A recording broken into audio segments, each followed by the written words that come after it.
അമൃത് Veni life quit presents daily news സായാഹ്ന വാർത്തകൾ powered by Pulimoottil silks KSFE in association with Joyalukkas. ഇത്തവണ first അടിക്കില്ലേ നമ്മള്?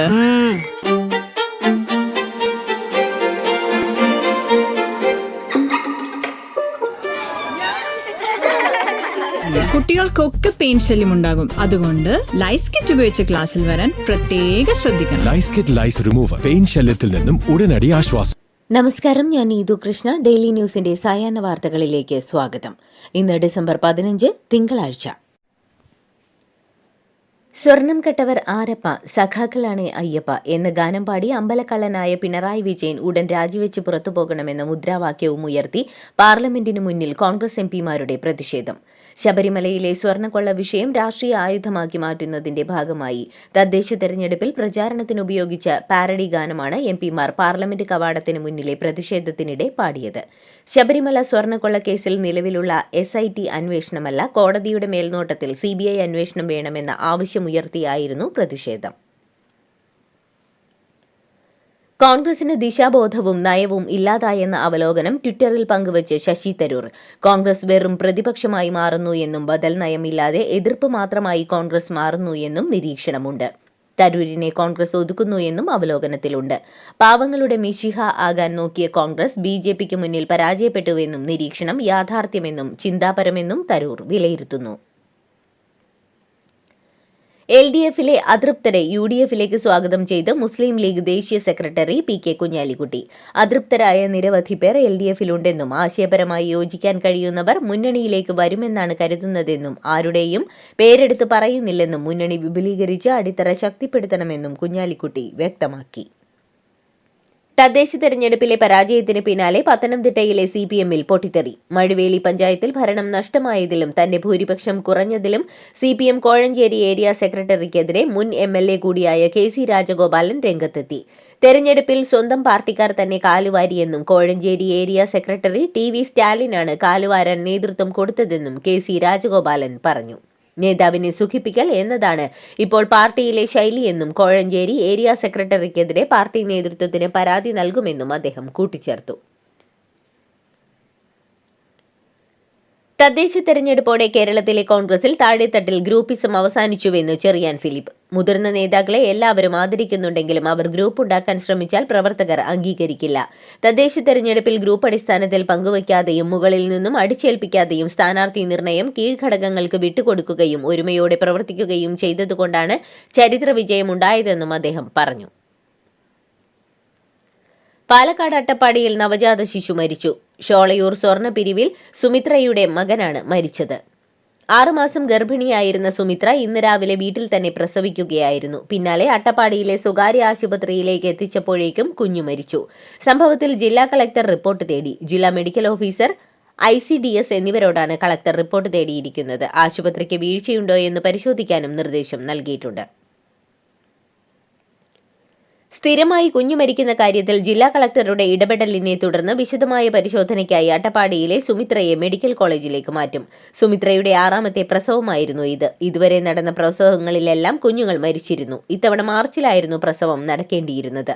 യുവതിയെ കോട്ടത്തറ താലൂക്ക് ആശുപത്രിയിൽ പ്രവേശിപ്പിച്ചിട്ടുണ്ട്. യുവതിയുടെ ആരോഗ്യനില തൃപ്തികരമെന്ന് ആശുപത്രി അധികൃതർ അറിയിച്ചു. നടിയെ ആക്രമിച്ച കേസിൽ അതിവേഗ അപ്പീൽ നീക്കവുമായി സംസ്ഥാന സർക്കാർ. വിചാരണ കോടതിയുടെ വിധിക്കെതിരെ ഹൈക്കോടതിയിൽ അപ്പീൽ നൽകുന്നതിനായി ഇന്നു തന്നെ നടപടികൾ തുടങ്ങും. അപ്പീൽ നടപടികൾക്ക് ശുപാർശ ചെയ്ത് സ്പെഷ്യൽ പ്രോസിക്യൂട്ടർ സർക്കാരിന് കത്ത് നൽകി.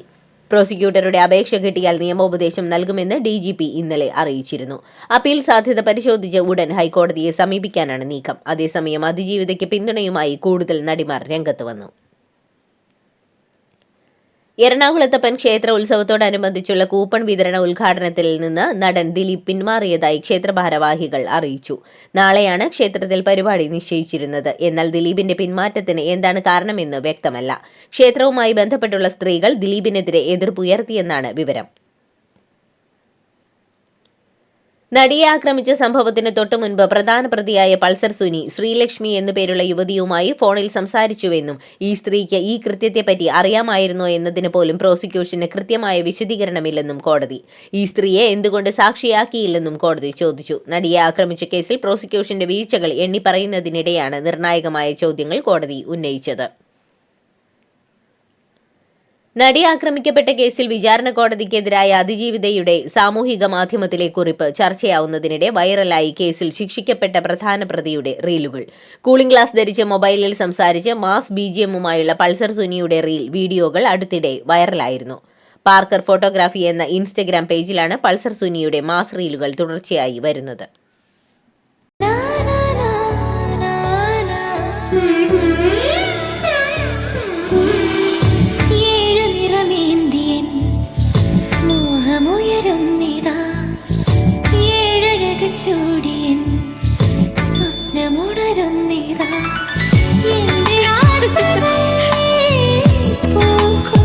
പട്ടിന്റെ കയ്യൊപ്പ് സിൻസ് 1924 പുളിമുട്ടിൽ സിൽക്സ്. ബലാത്സംഗ കേസിൽ രാഹുൽ മാങ്കൂട്ടത്തിൽ MLA നൽകിയ മുൻകൂർ ജാമ്യാപേക്ഷ പരിഗണിക്കുന്നത് ഹൈക്കോടതി വ്യാഴാഴ്ചത്തേക്ക് മാറ്റി. രാഹുലിനെതിരെ രജിസ്റ്റർ ചെയ്ത 1ാമത്തെ കേസിലാണിത്. മുൻകൂർ ജാമ്യാപേക്ഷ നേരത്തെ തിരുവനന്തപുരം ജില്ലാ സെഷൻസ് കോടതി തള്ളിയിരുന്നു. ഇതിനെതിരെയാണ് രാഹുൽ ഹൈക്കോടതിയെ സമീപിച്ചത്. ആദ്യത്തെ പരാതിയിൽ വിശദമായ വാദം കേൾക്കുമെന്ന് കോടതി അറിയിച്ചുവെങ്കിലും വ്യാഴാഴ്ചത്തേക്ക് മാറ്റുകയായിരുന്നു. അതേസമയം കേസിൽ രാഹുലിന്റെ അറസ്റ്റ് തടഞ്ഞ ഇടക്കാല ഉത്തരവ് തുടരും. ഇത് രാഹുലിന് താൽക്കാലിക ആശ്വാസമാണ്. രാഹുൽ മാങ്കൂട്ടത്തിലിനെതിരെ പരാതി നൽകിയ അതിജീവിതയെ സൈബർ ഇടങ്ങളിൽ അധിക്ഷേപിച്ചെന്ന കേസിൽ സന്ദീപ് വാര്യരുടെ മുൻകൂർ ജാമ്യവാദം കേൾക്കുന്നത് നാളത്തേക്ക് മാറ്റി. രാഹുൽ ഈശ്വറിന്റെ വാദം ഇന്ന് വീണ്ടും കേൾക്കും. അതിജീവിതയുടെ പരാതിയിൽ സന്ദീപ് വാര്യരടക്കം 6 പേർക്കെതിരെയാണ് സൈബർ പോലീസ് കേസെടുത്തത്. രാഹുൽ മാങ്കൂട്ടത്തിൽ MLAയോട് പത്തനംതിട്ടയിൽ ഉണ്ടാകണമെന്നും ജില്ല വിട്ടു പോകരുതെന്നും പ്രത്യേക അന്വേഷണ സംഘത്തിന്റെ നിർദ്ദേശം. ബലാത്സംഗ കേസുകളിൽ ഹൈക്കോടതി തീരുമാനത്തിന് ശേഷമായിരിക്കും രാഹുലിന്റെ ചോദ്യം ചെയ്യൽ തീരുമാനിക്കുക. അടൂർ മുണ്ടപ്പള്ളിയിൽ സ്കൂട്ടറിൽ ക്ഷേത്ര ദർശനത്തിനിറങ്ങി രാഹുൽ മാങ്കൂട്ടത്തിൽ MLA. വീടിന് പുറത്തിറങ്ങിയ രാഹുലിന് പിന്നാലെ പോലീസ് സംഘം പാഞ്ഞെത്തുകയായിരുന്നു. ഇന്നലെയാണ് അടൂരിലെ വീട്ടിൽ രാഹുൽ എത്തിയത്. കേസുമായി ബന്ധപ്പെട്ട് എറണാകുളത്ത് അഭിഭാഷകരെ കണ്ടാണ് രാഹുൽ വീട്ടിലെത്തിയത്. തുടർന്ന് ഇന്ന് രാവിലെ ക്ഷേത്രത്തിലേക്ക് പുറപ്പെട്ട രാഹുലിന്റെ പുറകെ കാവലിലുള്ള പോലീസ് പാഞ്ഞെത്തി. എന്നാൽ കുറച്ചു സമയത്തിനു ശേഷം രാഹുൽ തിരിച്ചെത്തുകയും ചെയ്തു. ശബരിമല സ്വർണ്ണക്കൊള്ള കേസിൽ ശബരിമല മുൻ എക്സിക്യൂട്ടീവ് ഓഫീസർ സുധീഷ് കുമാറിന് ജാമ്യമില്ല. സുധീഷ് കുമാറിന്റെ 2 ജാമ്യാപേക്ഷകളും കൊല്ലം വിജിലൻസ് കോടതി തള്ളി. പാളികൾ കൈമാറിയതിൽ തിരുവാഭരണം കമ്മീഷണർക്കാണ് ഉത്തരവാദിത്വമെന്നായിരുന്നു പ്രതിഭാഗത്തിന്റെ വാദം. എന്നാൽ ഉദ്യോഗസ്ഥൻ എന്ന നിലയിൽ സുധീഷ് കുമാറിനും പങ്കുണ്ടെന്ന് പ്രോസിക്യൂഷനും വാദിച്ചു. കണ്ണൂർ പാനൂരിൽ വടിവാൾ സംഘം അക്രമം നടത്തിയ സംഭവത്തിൽ CPM പ്രവർത്തകരായ പാറാട് സ്വദേശികളായ അമൽ, ശ്രീജു, ജീവൻ, റെനീഷ്, സച്ചിൻ എന്നിവരെ അറസ്റ്റ് ചെയ്തു. കോടതിയിൽ ഹാജരാക്കിയ പ്രതികളെ റിമാൻഡ് ചെയ്തു. രാമന്തളിയിൽ ഗാന്ധി പ്രതിമ തകർത്ത സംഭവത്തിലും പയ്യന്നൂരിൽ UDF ഓഫീസിനു നേരെ അക്രമം നടത്തിയ സംഭവത്തിലും പ്രതികളെ പിടികൂടിയിട്ടില്ല. CCTV ദൃശ്യങ്ങൾ കേന്ദ്രീകരിച്ച് അന്വേഷണം തുടരുന്നതായി പയ്യന്നൂർ പോലീസ് പറഞ്ഞു. കണ്ണൂരിൽ മദ്യപിച്ച് വാഹനം ഓടിച്ച പോലീസുകാരനെതിരെ പോലീസ് കേസെടുത്തു. സ്പെഷ്യൽ ബ്രാഞ്ച് SIയും സിനിമാ താരവുമായ P. ശിവദാസനെതിരെയാണ് കേസെടുത്തത്. കഴിഞ്ഞ വെള്ളിയാഴ്ച രാത്രിയാണ് സംഭവം. സ്പെഷ്യൽ ബ്രാഞ്ച് SI ആയ ശിവദാസൻ ഓടിച്ച കാർ കലുങ്കിലിടിച്ച് അപകടമുണ്ടാവുകയായിരുന്നു. തുടർന്ന് നടത്തിയ പരിശോധനയിലാണ് മട്ടന്നൂർ പോലീസ് കേസെടുത്തത്.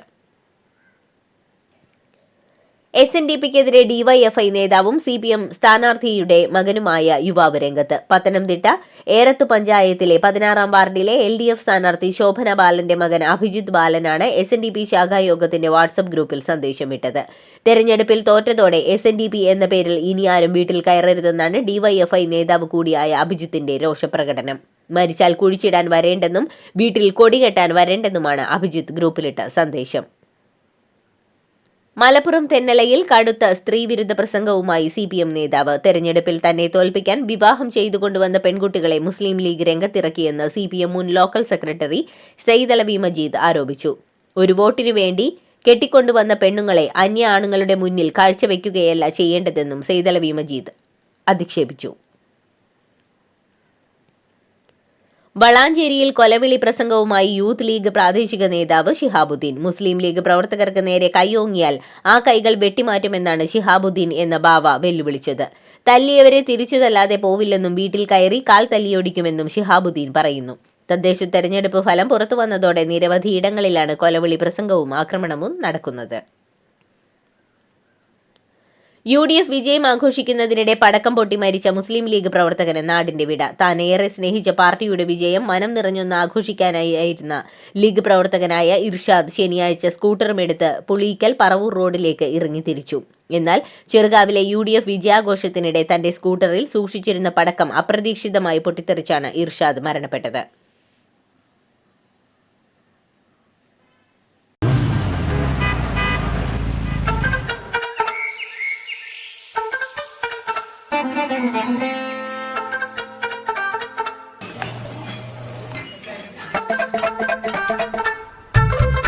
എല്ലാവർക്കും വന്നു ഡാൻഡ്രഫ്, എന്തു ചെയ്യും ചേട്ടാ? പേടിക്കണ്ട, ഇവിടുണ്ടല്ലോ ഡാൻഡ്രോക്വിറ്റിൻ ഓയിൽ. ഉടനടി മാറും ടാരൻ, ഉപയോഗിക്കൂ വേഗം. അമൃത്വേനി ഡാൻഡ്രോക്വിറ്റ്, ദി അൾട്ടിമേറ്റ് ഡാൻഡ്രഫ് സൊല്യൂഷൻ. 3 രാജ്യങ്ങളിലേക്ക് 4 ദിവസം നീണ്ടു നിൽക്കുന്ന സന്ദർശനത്തിനായി പ്രധാനമന്ത്രി നരേന്ദ്രമോദി യാത്ര തിരിച്ചു. ജോർദാനിലാണ് മോദിയുടെ ആദ്യ സന്ദർശനം. രാവിലെ 10 മണിയോടെയാണ് മോദി ജോർദാനിലേക്ക് പുറപ്പെട്ടത്. ജോർദാൻ കൂടാതെ എത്യോപ്യ, ഒമാൻ എന്നീ രാജ്യങ്ങളും മോദി സന്ദർശിക്കുന്നുണ്ട്. അതേസമയം ജോർദാനിലെത്തുന്ന നരേന്ദ്രമോദി അബ്ദുള്ള രണ്ടാമൻ രാജാവുമായി കൂടിക്കാഴ്ച നടത്തും. നിതിൻ നബീൻ ജനുവരിയിൽ പുതിയ BJP അധ്യക്ഷനായി ചുമതലയേൽക്കും. നബീന്റെ നിയമനം അപ്രതീക്ഷിതമെന്ന് പാർട്ടി നേതാക്കൾ വിലയിരുത്തുന്നു. BJP പാർലമെന്ററി ബോർഡ് യോഗം ചേർന്നാണ് നിതിൻ നബീനെ ഈ സ്ഥാനത്തേക്ക് നിയമിക്കാൻ നിശ്ചയിച്ചത്. 45-കാരനായ നിതിൻ നബീനെ നിശ്ചയിച്ചതുവഴി യുവാക്കളെ നേതൃത്വത്തിലേക്ക് കൊണ്ടുവരാൻ മടിയില്ലെന്ന സന്ദേശം BJP പ്രകടമാക്കുകയാണ്. വോട്ട് ചോരി റാലിയിലെ പരാമർശത്തിൽ രാഹുൽ ഗാന്ധി മാപ്പ് പറയണമെന്ന് BJP ആവശ്യപ്പെട്ടു. മോദിയുടെ ശവക്കുഴി തോണ്ടുമെന്ന് പറഞ്ഞത് കൊല്ലുമെന്നുള്ള ഭീഷണിപ്പെടുത്തലാണെന്നും ഇത്തരം തരം താഴ്ന്ന പരാമർശങ്ങൾ അംഗീകരിക്കില്ലെന്നും രാഹുൽ ഗാന്ധിയും മല്ലികാർജ്ജുൻ ഖാർഗെയും മാപ്പ് പറയണമെന്നും കേന്ദ്രമന്ത്രി കിരൺ റിജിജു ആവശ്യപ്പെട്ടു. വോട്ടുകൊള്ള ആരോപണം ഉന്നയിച്ചുള്ള പ്രചാരണം ശക്തമാക്കിക്കൊണ്ടാണ് ദില്ലി രാംലീല മൈതാനത്ത് ഇന്നലെ കൂറ്റൻ റാലി നടന്നത്. ഹോങ്കോങ്ങിലെ ജനാധിപത്യ പാർട്ടികൾ ചൈനീസ് ഏകാധിപത്യത്തിന്റെ ഭീഷണിക്ക് മുന്നിൽ അടിയറവ് പറഞ്ഞു. ചൈനീസ് സമ്മർദ്ദത്തെ തുടർന്ന് ഹോങ്കോങ്ങിലെ അവസാനത്തെ പ്രധാന പ്രതിപക്ഷ പാർട്ടിയും പിരിച്ചുവിടാനുള്ള വോട്ടെടുപ്പ് ഞായറാഴ്ച നടന്നു. വോട്ടെടുപ്പിൽ 97% പേരും വോട്ട് രേഖപ്പെടുത്തിയതിനെ തുടർന്ന് പാർട്ടി പ്രവർത്തനം അവസാനിപ്പിച്ചു. ഭൂരിപക്ഷം പേരും പിരിച്ചുവിടലിന് അനുകൂലമായി വോട്ട് ചെയ്തെന്ന് റോയിറ്റേഴ്സ് റിപ്പോർട്ട് ചെയ്തു. UAEയിൽ ഞായറാഴ്ച ചെയ്തത് കനത്ത മഴ. ഇടിയോടുകൂടിയ കനത്ത മഴയും മിന്നലും രാജ്യത്ത് അനുഭവപ്പെട്ടു. അസ്ഥിരമായ കാലാവസ്ഥയെക്കുറിച്ച് ദേശീയ കാലാവസ്ഥാ കേന്ദ്രം നേരത്തെ മുന്നറിയിപ്പ് നൽകിയിരുന്നു. മഴ തുടരുന്ന സാഹചര്യത്തിൽ സുരക്ഷാ മാർഗനിർദ്ദേശങ്ങൾ പാലിക്കണമെന്ന് കാലാവസ്ഥാ വകുപ്പും അബുദാബി പോലീസും ദുബായ് പോലീസും പൊതുജനങ്ങൾക്ക് മുന്നറിയിപ്പ് നൽകി. അർജന്റീന നായകൻ ലിയണൽ മെസ്സിയുടെ ദില്ലി സന്ദർശനം വൈകുന്നു. ദില്ലിയിലെ കനത്ത മൂടൽമഞ്ഞു കാരണം മെസ്സി ഡൽഹിയിലെത്തേണ്ട വിമാനത്തിന് ഇതുവരെ മുംബൈയിൽ നിന്ന് പുറപ്പെടാനായിട്ടില്ല.